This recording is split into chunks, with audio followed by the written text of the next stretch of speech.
família Pax, mais uma vez ao vivo aqui com vocês, hoje conversando com a nossa querida Marilu Martinelli. Ela que é escritora, atriz, jornalista, sabe tudo sobre valores humanos, professora da PUC São Paulo, conferencista internacional, e hoje ela fala sobre o mantra OM, que é essa energia tão forte que nós temos aí. Vamos aguardar a querida Marilu Martinelli entrar, para que a gente possa estar conversando nessa tarde super agradável até, 24 graus aqui em São Paulo, né? Pelo menos hoje não tivemos chuva, mas na Espanha, infelizmente, vocês viram só o que está acontecendo no planeta? Oi, Ricardo, Pastore, Neide, Renata, vocês todos que estão aí nos prestigiando, gratidão pela sintonia, e vamos junto aí, criar um novo tempo, uma nova frequência, uma nova energia. A tecnologia, please. Cadê vocês? Vamos lá, anjinhos. Yes. Tudo bom, Marilu, querida?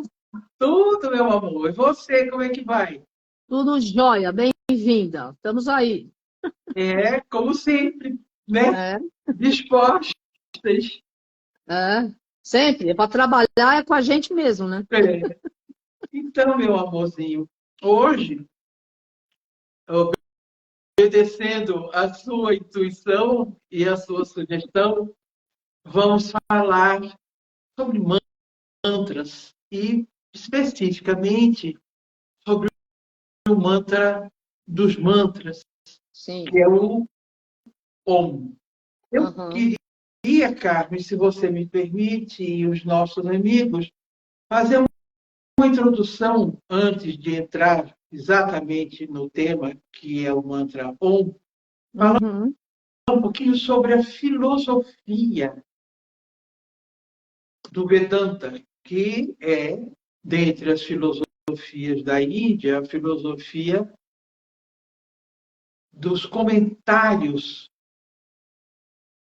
sobre os 4 grandes Vedas e a filosofia do monismo, ou seja, que somos todos um, Sim. e da integração do conhecimento humano. Para as filosofias da Índia, de uma maneira geral, e em específico para o Vedanta, você não separa nada de nada. Tudo se constitui um todo integrado, inclusive o conhecimento. Então, Claro. a ciência não está dissociada da espiritualidade. A matéria não está dissociada do espírito.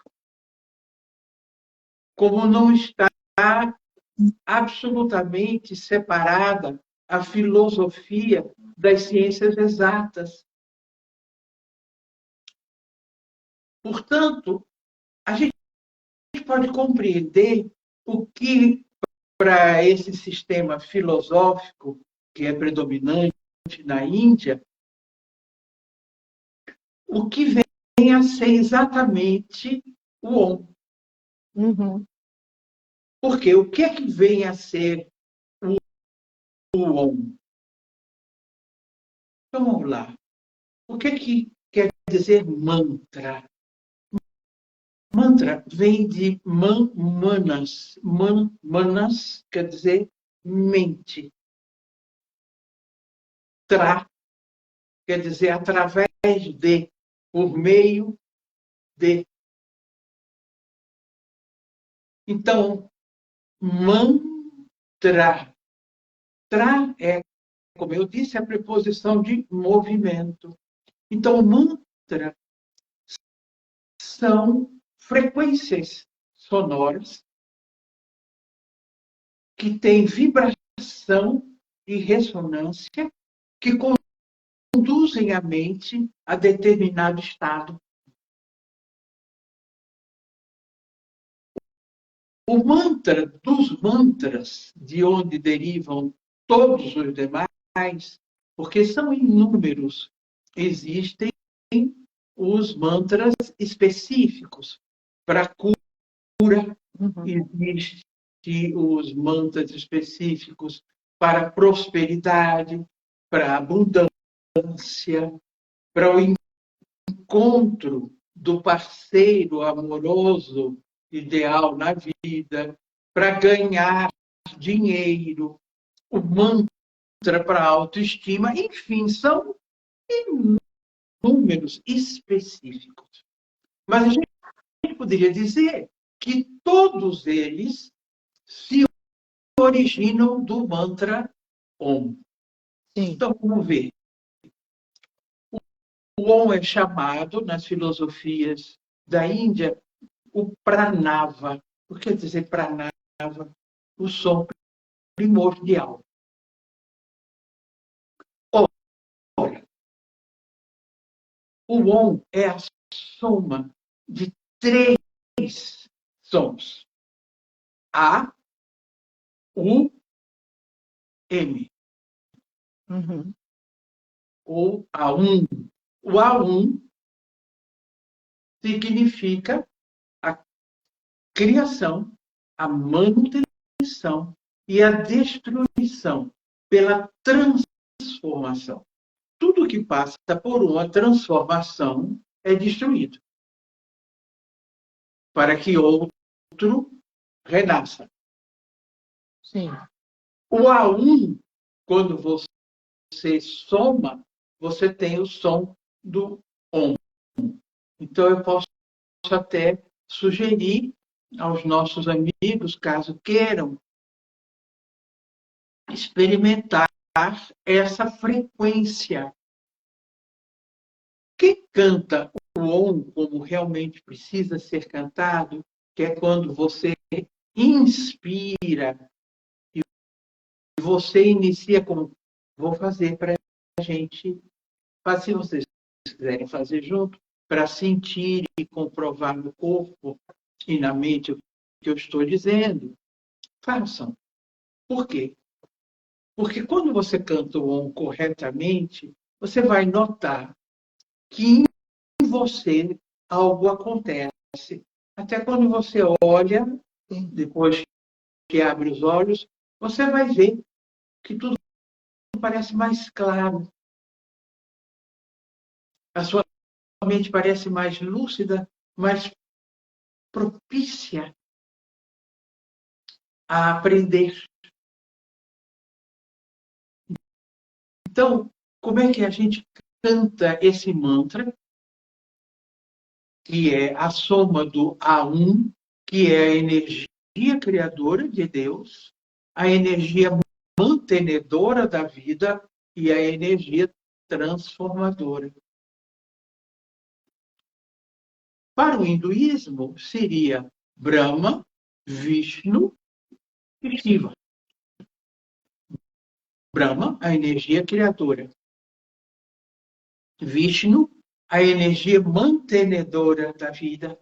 E Shiva, a energia transformadora. Para o hinduísmo, Shiva, a energia transformadora de Deus, como Nataraja, ou seja, o grande bailarino cósmico, porque na filosofia hindu é uma dança cósmica. Sim. Toda essa movimentação de criação, manutenção e destruição. É um movimento, uma dança cósmica. Tanto que o hinduísmo diz que a maneira mais efetiva de você sentir no corpo físico Deus, Brahman. Brahman quer dizer aquele que se propaga, aquele eternamente louvado. Ora, o que é eternamente louvado e propagado? O som. Sim. Muito bem. Então, por que eles dizem que a maneira mais fácil e mais sensível para o nosso corpo físico e o corpo mental e emocional de perceber perceber e vivenciar, experienciar essa dança cósmica e essa origem da manifestação de tudo, que é o som, é quando você dança. E veja que coisa interessante a gente salientar isso. Todas, não existe uma exceção. As tradições, desde as chamadas tradições primais dos nossos irmãos, ainda descendentes muito diretos da Lemúria, como são os australianos, você vai encontrar nos nossos índios, no índio norte-americano, nas tradições indígenas do mundo inteiro. E você vai encontrar no folclore de todas as nações o quê? Dança. Sim. E som. Por isso, porque instintivamente você sabe que você é um bailarino cósmico, que você, para poder se reconectar à música, é fundamental. E o movimento harmônico lhe traz essa sensação de conexão. Isso é muito bonito. Foi pensando nisso que nasceram as danças sagradas, que foram codificadas e organizadas para aquele coreógrafo romeno, que agora me foge o nome dele, mas nasceram as danças circulares. Sim. Baseadas nas danças sagradas de toda a humanidade, de todos os povos. Então, como eu dizia, Shiva é o bailarino na traja, que dança a dança Tandava. É o nome da dança de Shiva. Quem já teve a oportunidade de ver uma ou estátua de bronze, ou pequena ou grande, não importa, de Shiva na traja, vai ver que ele é o equilíbrio. Ele está num pé só. E com a outra perna erguida, ele está pisando a ignorância, que é uma figura toda deformada. Por quê? Porque a ignorância faz com que nós tenhamos a percepção e o entendimento distorcido das coisas. Porque ela é a distorção.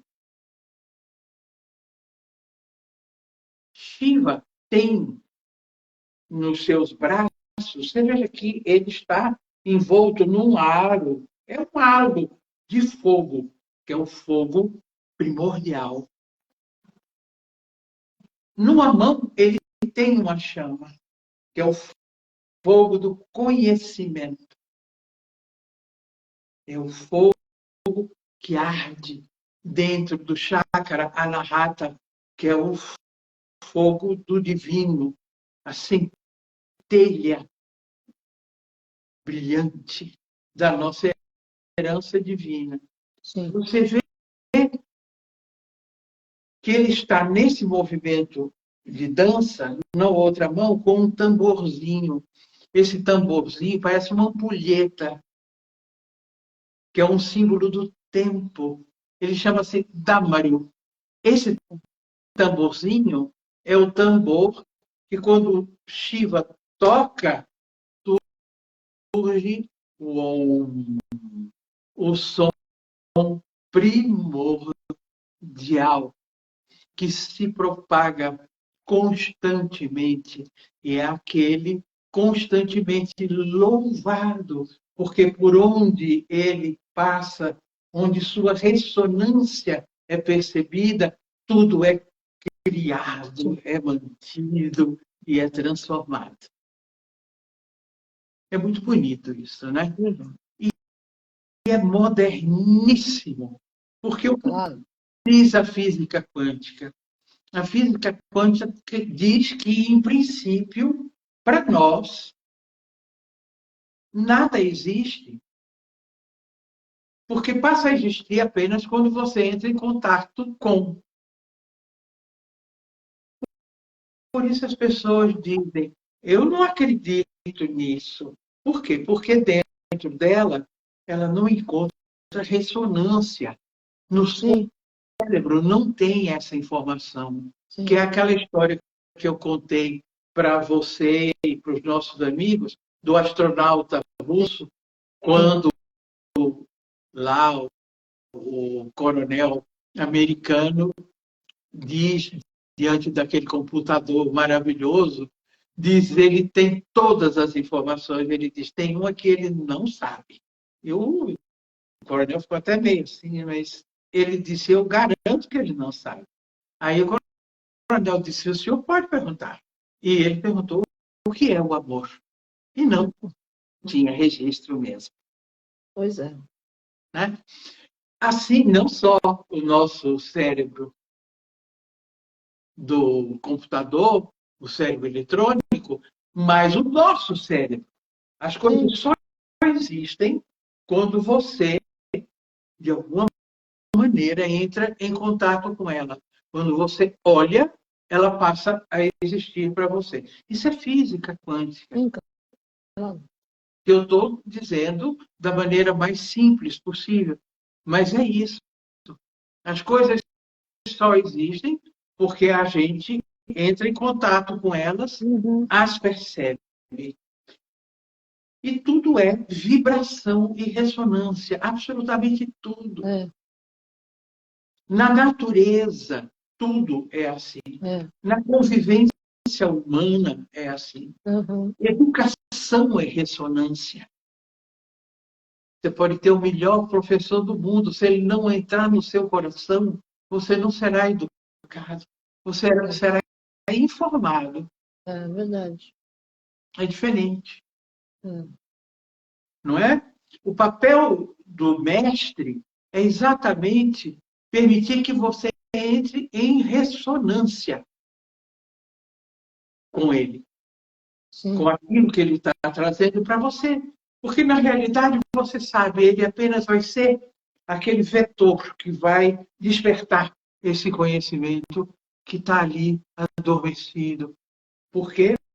Porque estamos envoltos no véu de Maia, que é outro conceito interessantíssimo das filosofias da Índia. O que é Maia? Maia é ilusão, mas não é a ilusão. Ai, eu estava iludida, e você fica muito triste porque estava iludida. Não, você estava envolta no véu de Maia. Aí, quando esse véu se rompeu, você desiludiu-se. Não fique triste, graças a Deus. Seja o que for. Seja porque você estava apostando em fazer determinada carreira e não era feliz fazendo.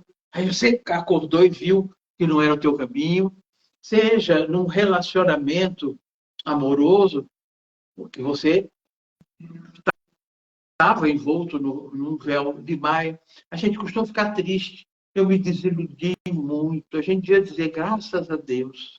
Porque cada desilusão significa que você, pelo menos, esgarçou um pouco do véu de maio. Então, sendo o Om a soma disso, sendo o pranava, o som dos sons, o som primordial, ele ressoa em todo o universo. E ele ressoa desde a folhinha menorzinha que exista, então, os cristais, os animais, as águas, e nós, humanos.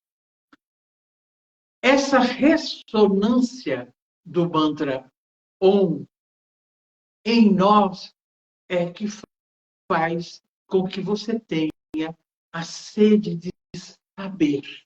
Mas não saber apenas intelectualmente.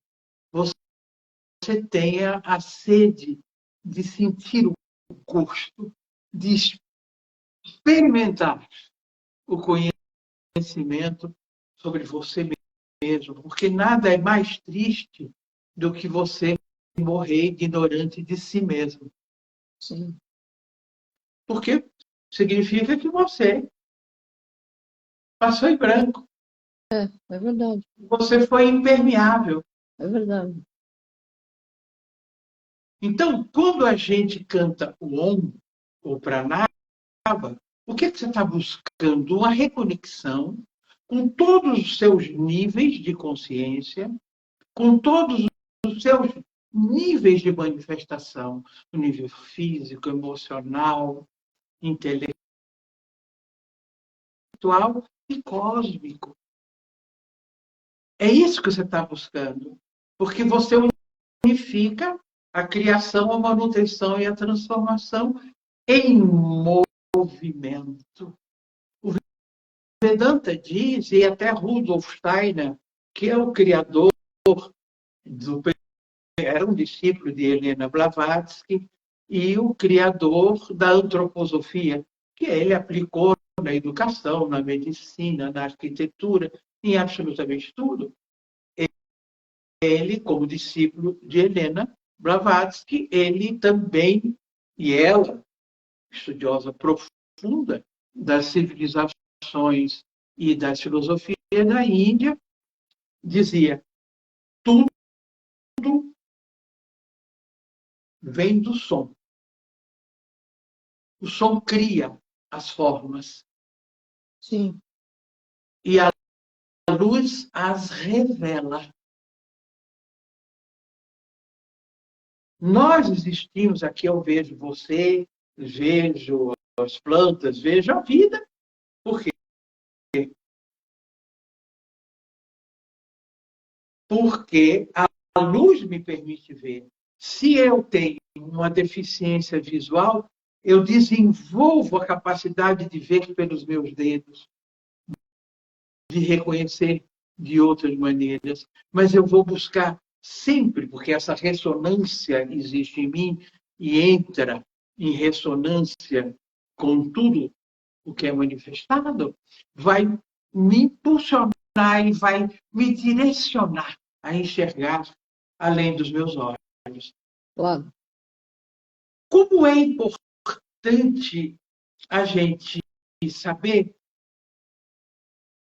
que as coisas não são o que a gente vê. As coisas são aquilo que você, para você, aquilo que você é capaz de captar delas. Aquilo que você é capaz de perceber. Porque as coisas não são o que demonstram ser. Elas são exatamente o que ocultam ser. Isso é filosofia Vedanta. Tanto é que a ciência, segundo o Vedanta, não está apenas na capacidade de você decupar, por exemplo, uma matéria-prima.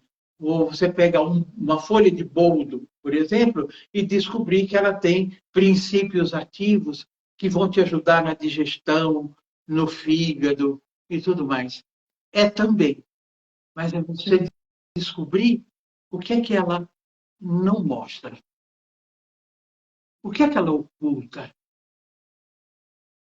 Esse pensamento do Vedanta se aplica em absolutamente tudo. Você olha um cristal e você diz, bonito. Se ele for colorido, ai, que cor lindíssima. Se ele for um cristal de rocha transparente, você vai dizer, nossa senhora, lindo. Você não percebe que ele está num movimento enorme, que ele está transmutando o tempo todo energias, você não percebe. É. Mas é isso que está acontecendo. Então, para a filosofia Vedanta, é isso. Nós, seres humanos, assim como os cristais, assim como os animais, assim como as plantas, assim como a atmosfera, nós estamos sempre ocultando a nossa verdadeira essência. Não porque você não queira que o outro compartilhe, é porque muitas vezes você sequer sabe que tem. Porque quando você desperta para isso, para essa consciência de que o que você é não é o que você aparenta, mas aquilo que no recôndito vibra, pulsa, se movimenta, e que você precisa entrar em contato com isso para que você comece a romper, a pelo menos desgastar os véus de Maia, e você se aproxime primeiro do esplendor da sua humanidade, para que Deus se revele para você. E se revele através de você para o outro.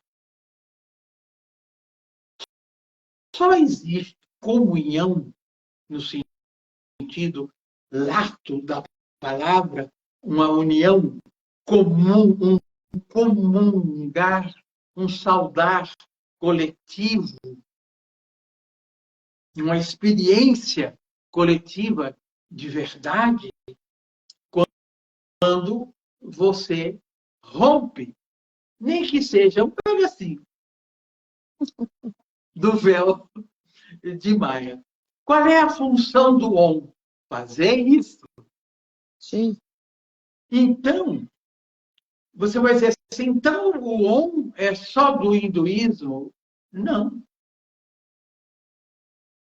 Quando o Padmasambhava, que era um sábio hindu, depois daquela fase de transição que o brahmanismo estava muito corrupto, os sacerdotes brahmanes estavam desvirtuando a mensagem. Então, quem enfrentou isso com muita firmeza foi Siddhartha Gautama, o senhor Buda, que os hindus costumam dizer que para eles o senhor Buda é um avatar, que ele foi o avatar que veio para romper o véu de Maia que envolvia a mensagem primeira, primordial dos rishis, dos sábios que tinham criado as filosofias da Índia. Sim. Então, você não tem o Om só na Índia, não, você tem no Tibete também, porque Padmasambhava, como eu disse, esse sábio hindu, levou, porque não existia o conhecimento do senhor Buda no Tibete. O Tibete era xamânico. As tradições do Tibete era o xamanismo Bomma, que era o nome do xamanismo, que é lindo, é maravilhoso. Mas Padmasambhava leva o hinduísmo para o Tibete na visão do senhor Buda, que era hindu. As pessoas se esquecem, né? Que ele era hindu. Ele era o herdeiro desse feudo, que fica onde hoje é o Nepal, e que era a Índia. Então, o Om foi para lá, e o Om se propagou de tal maneira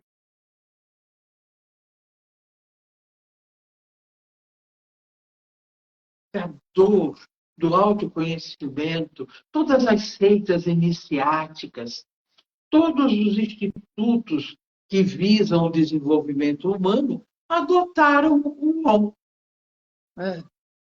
Você repare. É verdade. Aonde você for, Tem Om.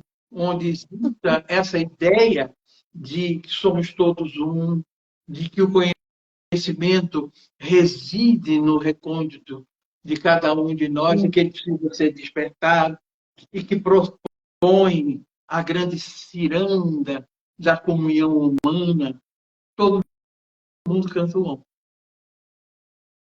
antes dos trabalhos. Sim. E é natural que assim seja. Porque não é um mantra indiano. É o som primordial. É o pranava, o que é eternamente propagado e louvado, consciente ou inconscientemente. Sim. Eu não sei se você e os nossos amigos têm conhecimento, e era até interessante pedir para o Rafat, nosso amigo, tão querido e tão conhecedor da história do Egito, para ele desenvolver um pouquinho a história da cidade de On, que existe perto de Sais, onde o grande templo de Ísis era regido pelo grande mestre que veio a ser substituído depois pelo tio de Platão, que Uhum. foi quem disse a Platão sobre a existência da Atlântida. Então, o Om, ele está presente na antiguidade como essa chave que abre para dentro, não abre para fora. Abre para dentro. Então, o mantra Om tem uma frequência cósmica universal. Existem hoje, inclusive, institutos especializados na medição frequencial e vibracional de tudo. Uhum. Os mantras, e principalmente do efeito na matéria. Como é que na matéria ressoa a frequência do Om? Medida em Hertz, que é a medida frequencial. Eu não sei se você e os nossos amigos sabem, isso hoje em dia é feito, inclusive, em indústrias, em grandes empresas. Máquinas emitem frequências e vibrações que, quanto mais baixas, assim como pessoas, sejam essas frequências, quanto menor o número de hertz dessa vibração frequencial, mais prejudicial para a saúde é. Ou não sei, é claro que já observaram. Quando tem pessoas que a gente diz, fulano é pesado, fulana é pesada. Chega, você sai exaurido, meio desanimado, meio murcho, né? Tudo bem, existe um processo de vampirização energético, mas existe o fato dela vibrar frequencialmente baixo e obrigar você a abaixar a sua vibração, a sua frequência, o seu volume em hertz. Não é uma coisa incrível? E isso está sendo uma preocupação mundial, porque determinados operários, determinados trabalhadores estão revelando no próprio físico, na queda de produção, esse exaurimento. Então, eles estão medindo a vibração e a frequência do local de trabalho.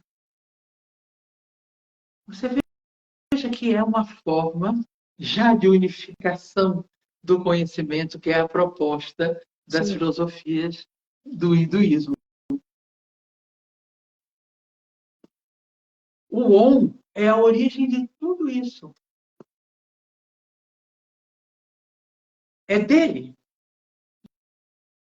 que parte, que funciona como fonte para que os cientistas desenvolvam as diferentes aplicações dos princípios dele, do Om. Quando você, vamos experimentar, vamos fechar os olhos, tomar uma respiração profunda, deixar que a língua bata no céu da boca e que o Om ressoe na nossa caixa craniana, você vai ver como vai mudar a sua frequência aqui e agora. Vamos experimentar?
Abra seus olhos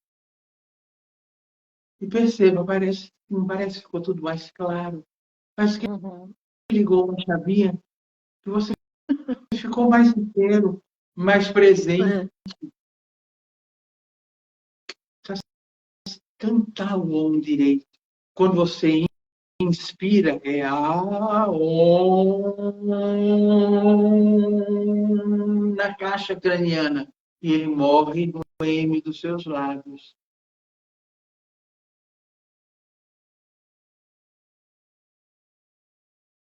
A prática do mantra Om diária vai trazer para nós muitos benefícios.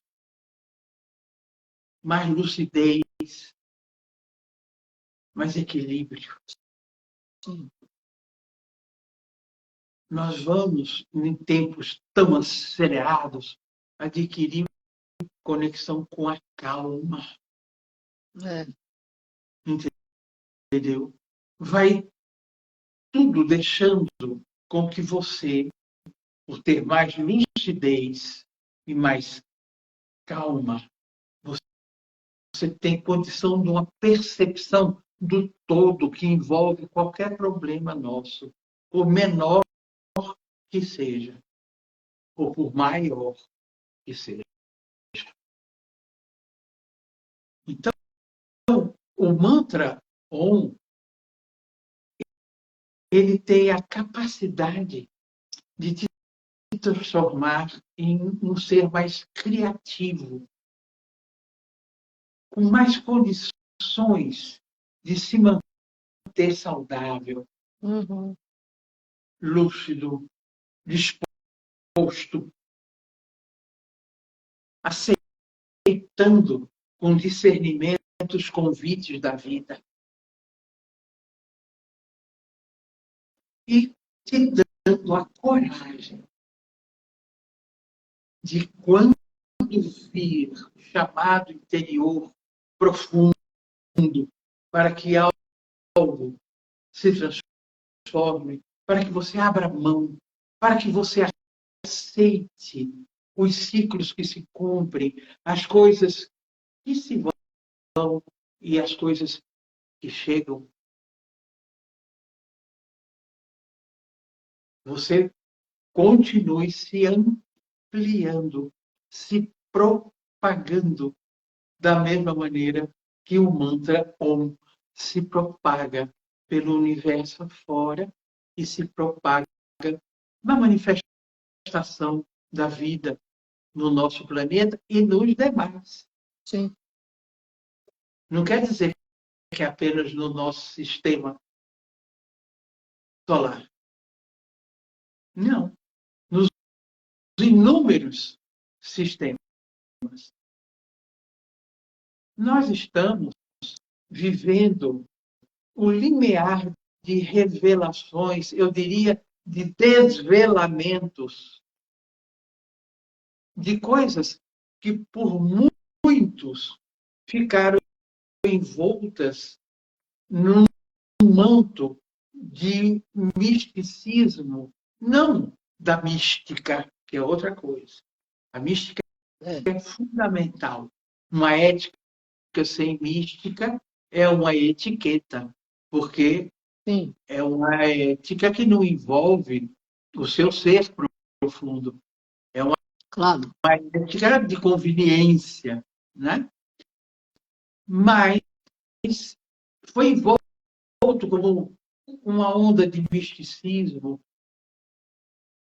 todo aquele que buscava romper esse véu de Maia, que buscava entrar em ressonância com o conhecimento universal, que ousava, como ousaram não só os grandes filósofos do hinduísmo, que propõem uma transformação pelo autoconhecimento tão profunda que é como uma morte e um renascimento de si mesmo.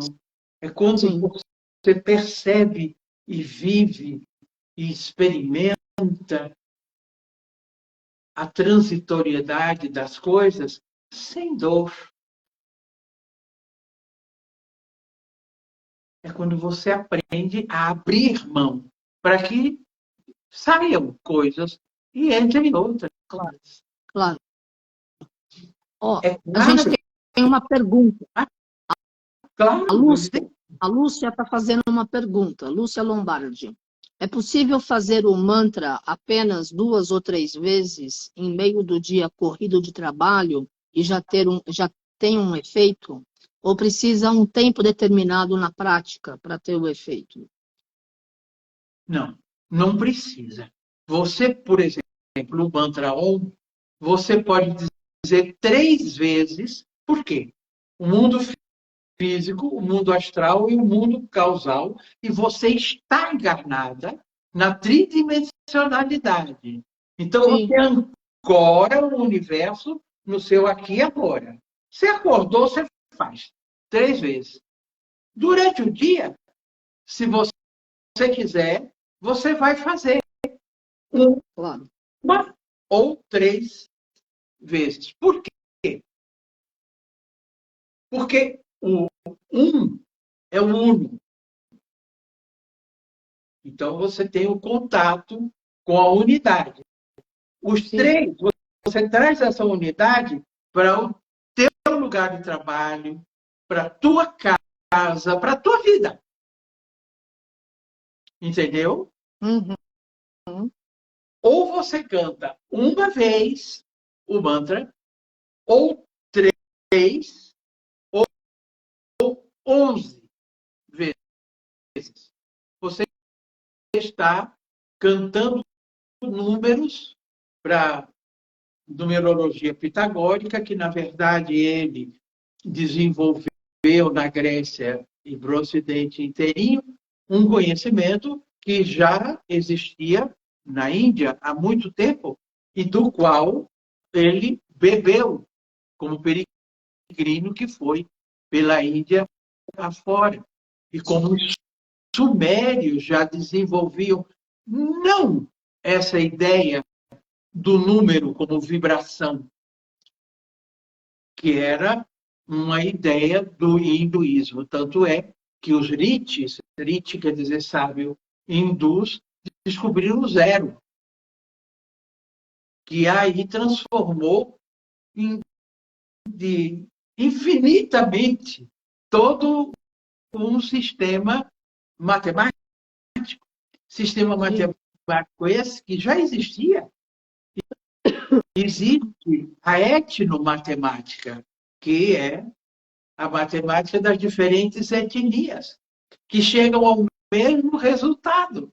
A matemática egípcia, que depois resultou na matemática grega e latina, consequentemente, porque quando Roma invade a Grécia, traz esse conhecimento, e, por sua vez, quando a Grécia invadiu o Egito, com Alexandre o Grande, também esse conhecimento veio, mas a Índia era essa detentora.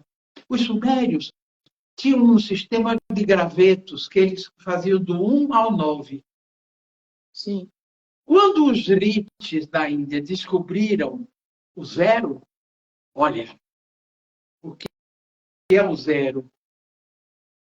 É o infinito aguardando a manifestação.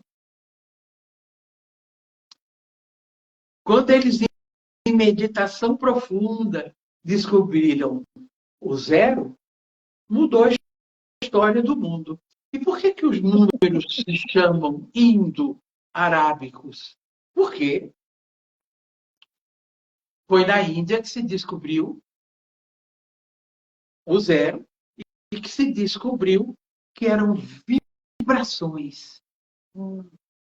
Então, a numerologia, quando alguém diz, deixa eu fazer o seu mapa numerológico, ele está entrando no seu campo vibracional. Tanto que o seu número é o número da soma do dia que você nasceu, do mês e do ano. Uhum. Essa soma vai se transformar na sua vibração. Então, minha querida, de preferência, cante uma vez, ou 3, ou 11. E você vai sentir os efeitos disso. E se você puder me dar um retorno, eu vou ficar muito feliz. Porque significa que não foi à toa, né? Que nós estamos aqui com vocês e que Carmen intuiu que eu hoje falasse sobre o... Pois é, mas eu coloquei justamente o ON, querida Marilu, porque a gente está no Diwali, né? E aí é super importante essa sintonia, e você que ama a Índia, como eu, e já esteve lá inúmeras vezes, e foi a primeira na América Latina a trazer informações de Satya Sai Baba, esse grande avatar que já está nos planos de luz, dos valores humanos e de toda a cultura hinduísta e toda a força da filosofia Veda. Então foi por isso, e foi ótimo tudo que você explicou. Eu anotei bastante coisa aqui. Eu estou vendo essa bombinha aí funcionando. Eu tô, claro, eu adoro aprender, ué. Estamos todos aqui aprendendo sempre, né? Só então é muito importante. Que se obturou, né? É. Porque a gente está aqui para ser mestre uns dos outros. Sim, temos que compartilhar conhecimento. Mas é evidente. Não, e a gente vai morrer aprendiz. Sim. E que bom, né? Porque senão era uma chatice viver. Pois é. Não é? Porque estamos no Diwali, no Festival das Luzes, foi bom você dizer isso, porque me remete a outro princípio filosófico interessantíssimo que o hinduísmo desenvolve da integração do masculino e do feminino. Não existe a separatividade. E é a única filosofia, a única tradição em toda a história da humanidade onde o princípio feminino é aquele que manifesta. Sim. Então, por exemplo, o mantra Om é o masculino, o mantra Gayatri, que é o nome da deusa Gayatri, que é exatamente aquela que propaga o Om. Daí o mantra Gayatri ser, ó Mãe Divina, nós te invocamos como o poder da manifestação dos 3 mundos, físico, astral e causal. Sim. E te rogamos que no poder da luz de Savitri, do Deus Sol, sejam dissipadas as trevas da ignorância e possamos viver e ser a luz do conhecimento. Não é lindo? É lindo, é maravilhoso. Amém. Então, portanto, Gayatri é chamada pelos Vedas como a essência dos Vedas, que é feminino. Sim. A filosofia do hinduísmo, todas elas, acreditam que você tem uma função no seu autoconhecimento, que é o seu casamento interno entre o feminino e o masculino, a inspiração e a ação, a visão da totalidade na especificidade aplicada. Então, quando você tem, nesse momento, na Índia, e em todos queiram entrar em sintonia com esse feminino sagrado, a celebração da vitória da luz sobre as trevas, porque é isso Sim. que Diwali simboliza. A gente faz a volta da deusa Lakshmi, não é? Celebrando a libertação de Sita, que é a Mãe Terra. É muito bonito, porque nessa época, os hindus, de uma maneira geral, seja de que classe social for, seja de que nível econômico for, vai fazer na porta de casa uma mandala, que é uma mandala para atrair abundância, prosperidade, beleza, criatividade, acolhimento. Sim. Que tudo isso representa a deusa Lakshmi. Essa vitória da luz sobre as trevas da ignorância é celebrada com caminhos de velas ou de lanternas e lamparinas com óleo, para que a deusa encontre mais facilmente a sua casa. Isso é muito bonito. Sim, É claro. uma simbologia de um refinamento. Porque quando ela entra na sua casa, ela traz beleza, abundância, prosperidade, saúde, criatividade, acolhimento, amorosidade. Tudo aquilo que significa a vitória da verdade sobre o engano, da retidão sobre o desvio de caráter, a vitória da paz sobre a violência, Sim. a vitória do amor sobre a ausência de amor, que é o ódio. Helena Blavatsky diz uma coisa que me parece tão importante que a gente lembre agora. Hoje eu estou me lembrando muito dela. Vai ver, ela está me beneficiando de alguma maneira. Eu tenho muita ligação com ela. Ela dizia o seguinte: o que é o diabo? Que todo mundo, principalmente as religiões ditas do livro, monoteístas, falam muito do diabo, né? Tem umas, então, que falam mais do diabo do que de Deus. É uma coisa doida. E É absurdo. Ó, Não é? tem só 4 minutos. Hoje voou o tempo. É o on. É o on. É o on. Aí, veja, não, mas eu vou fechar. Não, tudo bem. Então, o que é que seria o diabo? Deus ao inverso. O que é o mal? É a ausência de bem. Sim. Então, se a gente celebra hoje na Índia, e olha, é mais do que a metade do mundo. Sim, verdade. Celebrando deusa Lakshmi, que traz a vitória da luz sobre as trevas. Que Shri, que é um dos nomes da deusa Lakshmi.